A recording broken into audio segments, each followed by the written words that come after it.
The test is in 4 parts: Part 1, Part 2, Part 3, and Part 4. Now look at Part 1. Part 1. You will hear a new student, Stefan, talking to an assistant, Anna, at the student union about his membership. You now have 30 seconds to read questions 1 to 6.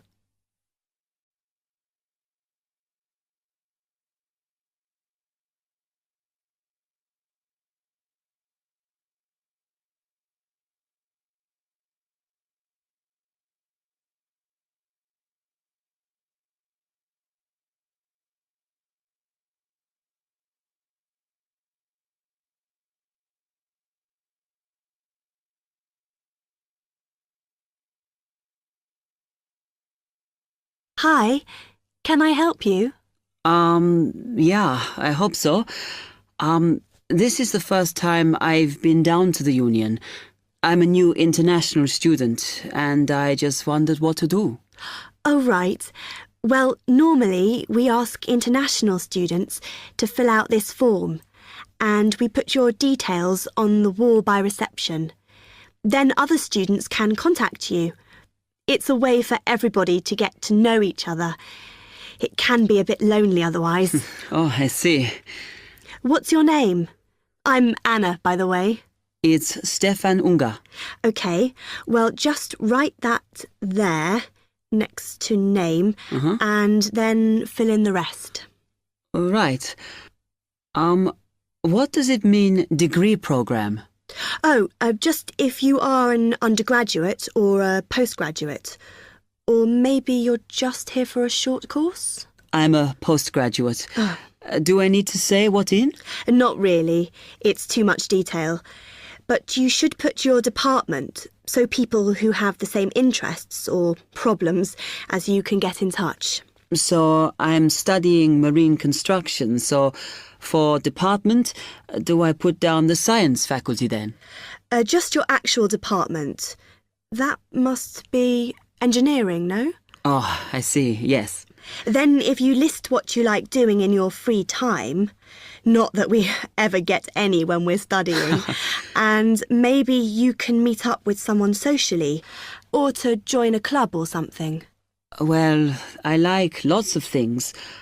Shall I just list them? My advice is to just put 1 or 2, like football and films or whatever. Otherwise, you'll get so many invitations, you won't get any time to work. OK. I think I'll just list computer games, as that's my big interest. Oh. I haven't played football for ages.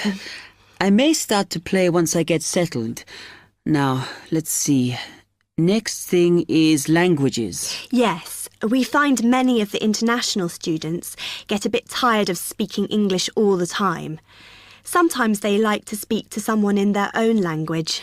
It's up to you. That is a good idea. I presume I don't need to put English down. Oh, no. I put Italian and French. I can only speak German, my mother tongue. OK, well, that's fine. Just put that. What does accommodation mean? Is that my address? We're trying to find similarities between people, and some people live in hall, some are in flats, some are in bedsits. So it helps if you say. I'm in hall, though I'd like to be in a flat, but that won't happen till the end of the first term. Put where you are now. You can always change it later. Then finally, just put your phone number. I haven't really got one. I haven't sorted out a mobile yet. Well, it's going to be difficult for people to contact you then, isn't it? Why don't you put the union one and we'll take messages for you? OK. It's 02950 659 003. Have you got that? Yes. OK then. You now have 30 seconds to read questions 7 to 10.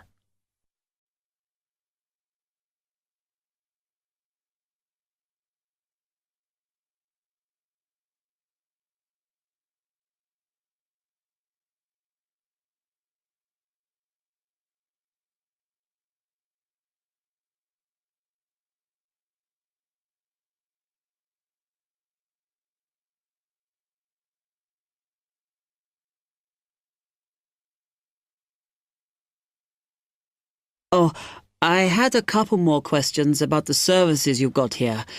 It says there's a photocopier here. Yes, you need to get a card from the shop, and then it's available to all students in the mornings. The union uses it after 1 p.m. Okay. I see also the union organises loads of events. Are they always held here in the union building? It looks big enough. If you're interested in something, you should check the poster or our website. In fact, we normally use the Round Theatre, opposite the conference centre for most events, because the sound system is better. Right, I'll do that. Also, I wanted to hire a van. Can I do that through you? No. You need to present a case, really. They're not just available for hire to anyone. The president said we have to limit who is allowed to hire them. The person you need to see is the transport secretary. She's on the 2nd floor. Okay, thanks. The other thing is, are all the discounts we get with our union card listed on the back of the card? I thought there might be more. No, that's it, I'm afraid. Mainly books, clothes and music. Though we are currently negotiating to get one on newspapers, so that should be valid from next term. Okay, thanks a lot for your help.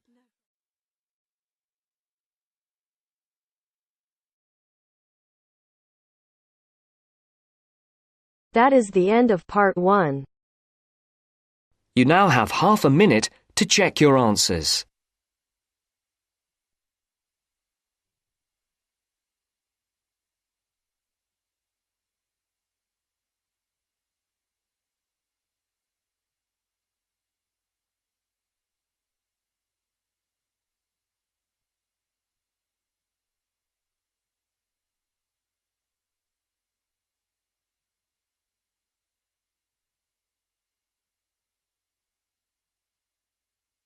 Now turns to part 2.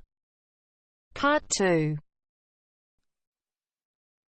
You will hear a talk on local radio about a short film festival in the town of Adborn. Now you have some time to look at questions 11 to 16.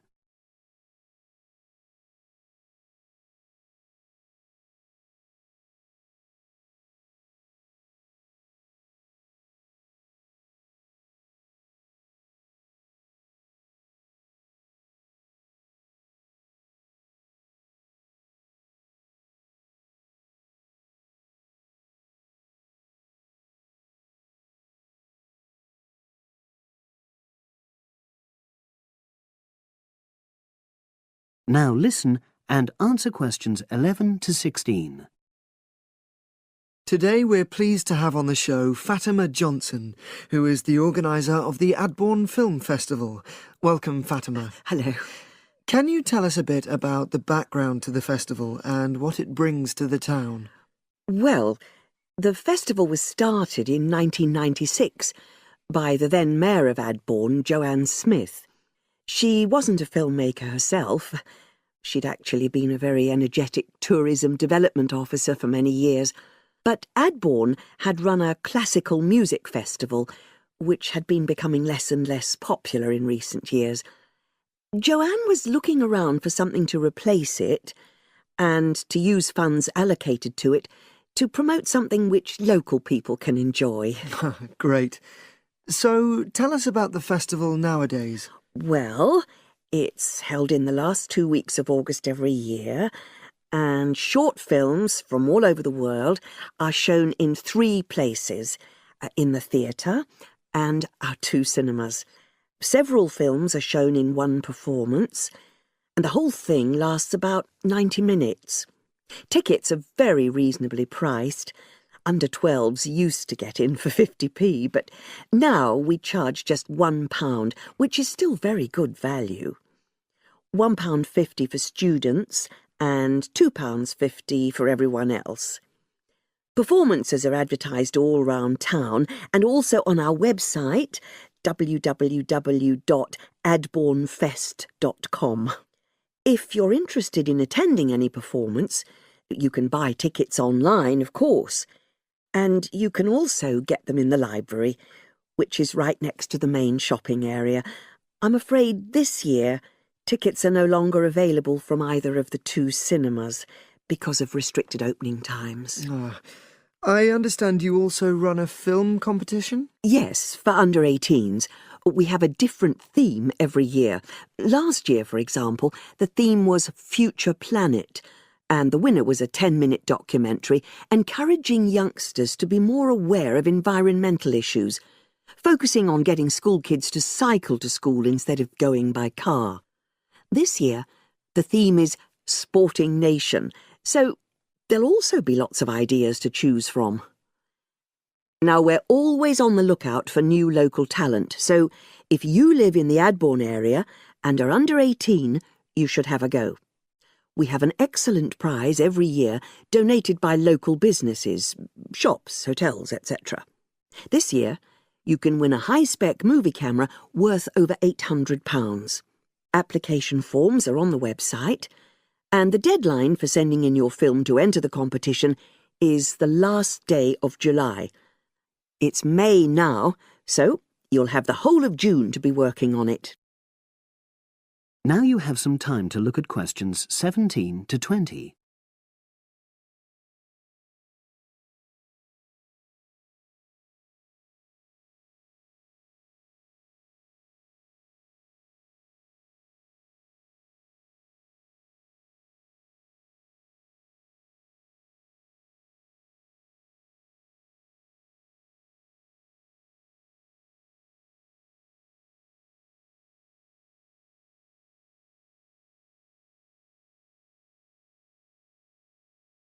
Now listen and answer questions 17 to 20.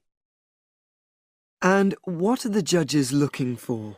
Well, although we choose very topical issues like the environment, we're not looking for propaganda, trying to get people to do something.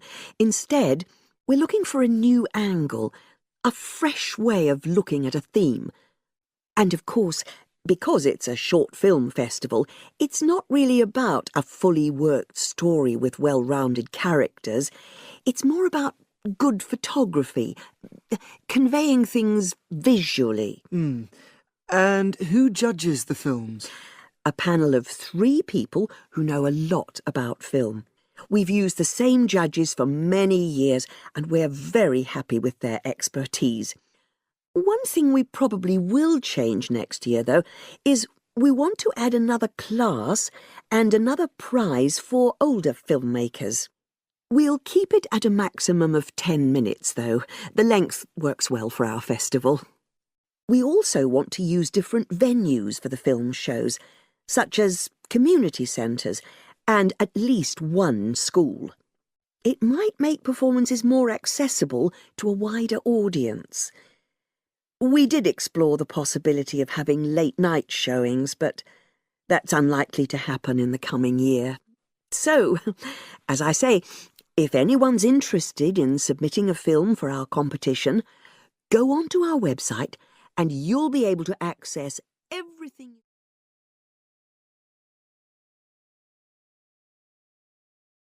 That is the end of part 2.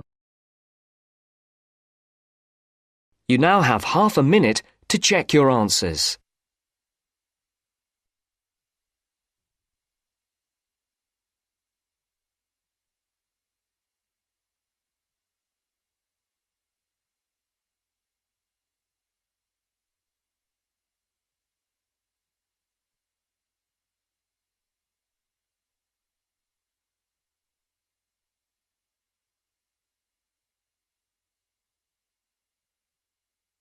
Now turns to part 3. Part 3. Maria is a student at university. She has handed the first draft of an essay to her tutor. The tutor has read it, and now they are discussing ways the essay can be improved. First, you have some time to look at questions 21 to 25.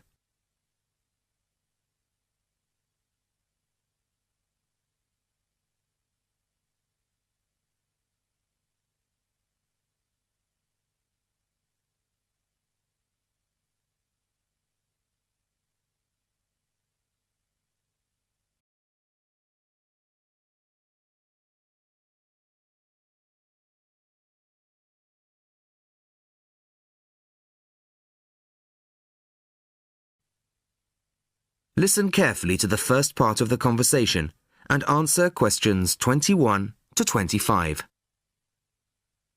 Well, Maria, I have to say I was quite impressed by your essay.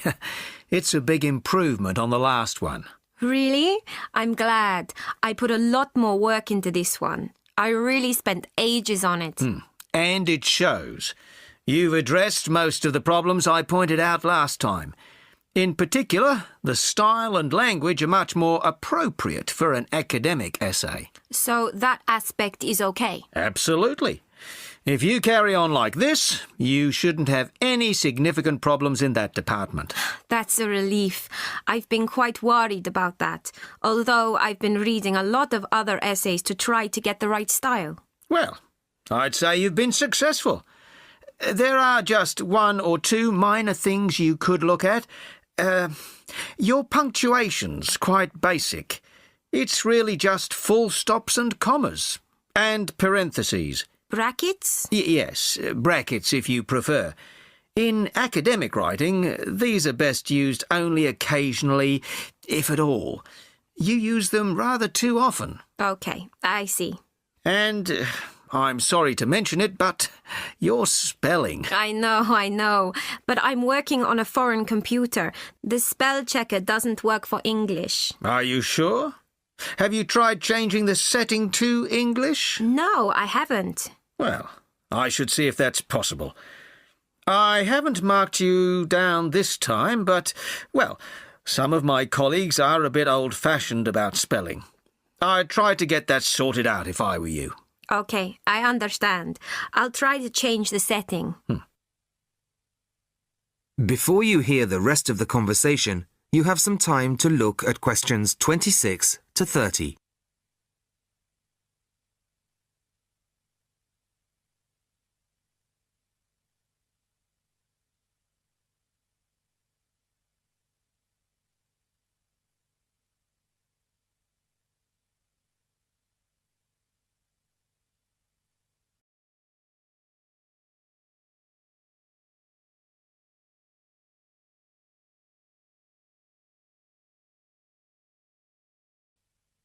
Now listen and answer questions 26 to 30. The only major problem I have with the content of your essay is the introduction. The introduction should, well, introduce the theme of the essay. You've put some of the most important points there. For example, this bit. The statistics about the growth of railways in the 1850s. That really should go in the main body of the essay. And so should this paragraph about changes in patterns of employment. In general, I'd say your introductory section should be no more than half as long as it is at the moment. Okay. And I should move those points forward? Precisely. And going back to the railways, they're one of the most significant factors for change in this period. But apart from those statistics in the introduction, you only briefly mention them. I'd like to see a lot more on that, and the influence the expansion of the railways had on patterns of social and economic behaviour. You mean how with the railways people could travel to find work and could meet people from other areas? Exactly. Then in the midsection, well, it's not a big thing, but this quotation from the Times. You think it's too long? Well, you said it. I couldn't think of a way to shorten it. Do you think it's really necessary? You mean I could just get rid of it? Yes. You've already made the point and backed it up with other evidence. The quotation's redundant, really. Okay. Well, that'll be easy. There were various other minor points, which I've noted in the margins. You can look at those later. But moving forward to the end here, I wasn't quite sure what this meant. The final paragraph? Yes. Are you saying that, on the whole, the changes of the mid-19th century tended to improve the lives of ordinary people or not? It's not very clear. It's not? No, it isn't. I'd add a few lines clarifying your position. Okay. When do you want the final draft? No, the end of term will be fine. But there was just one other thing. The bibliography. Did you really read all these books? No. Just the books you actually consulted will be fine. You don't need to include everything ever published on the subject. Right, okay. Thanks. Bye. Goodbye.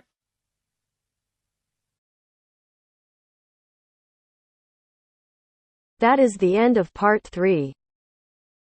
You now have half a minute to check your answers.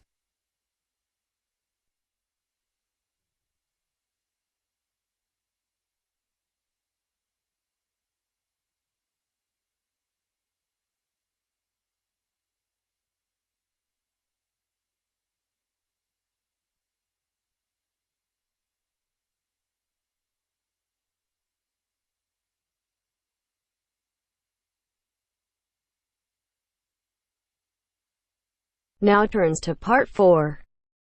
Part 4. You will hear a talk from a series of lectures on the survival of our planet. Professor Samson talks about endangered species of flora and fauna. First, you'll have half a minute to look at questions 31 to 40.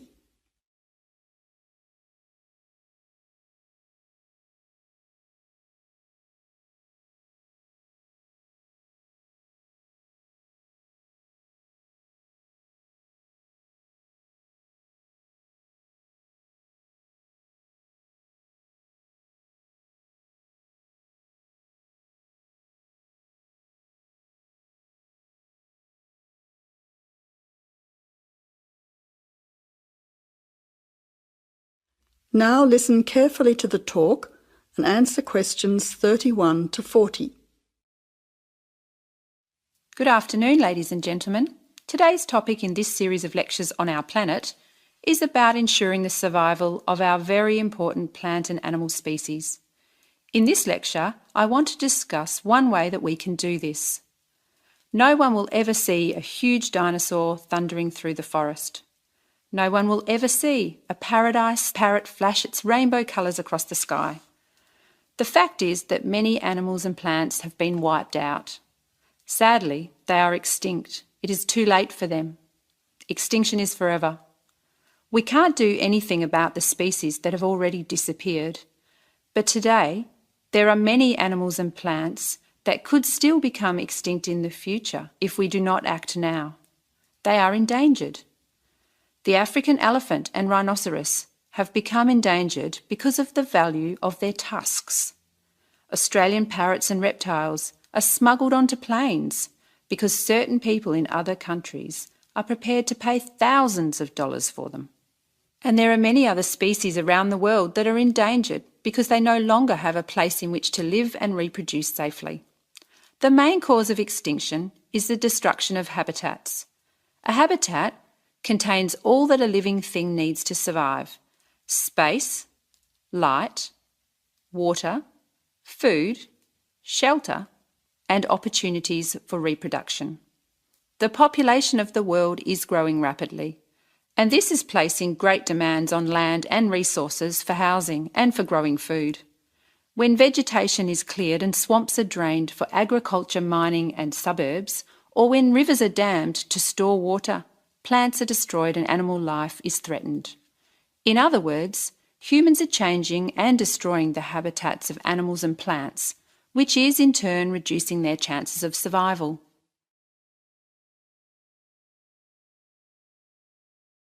So how can we conserve habitats and help save endangered species? Well, one way is to protect their habitats permanently in national parks or nature reserves. National parks have been created in many countries. They encourage people to enjoy the beauty and diversity of the animals and plants that live there without harming them. By supporting and visiting these parks, people can become more aware of the species that live there and how the parks work to protect them. It is very important that, when visiting a national park, we keep them safe for future generations of plants and animals by obeying a few rules. Firstly, follow the fire regulations. Don't throw cigarettes or build fires, except at certain times of the year in especially allocated areas and facilities. Secondly, remember to leave pets at home. Pets, such as cats or dogs, can hunt birds or other small animals. Some pets might even escape and become a serious threat. Thirdly, place all rubbish in a bin or take it home. Plastic bags or leftover food are dangerous to the animals and harm the environment. Don't pick the flowers or damage the plants. Flowers create the next generation of the plant.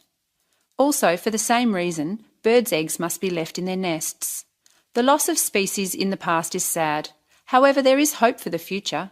Despite the demands of our increasing population, we can work to protect the plant and animal species we still have. So I would like to conclude by saying that I believe that, with strong public awareness and support of these national parks and reserves, the future of endangered species can be ensured.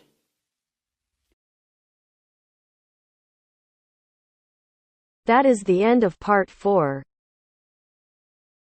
You now have half a minute to check your answers.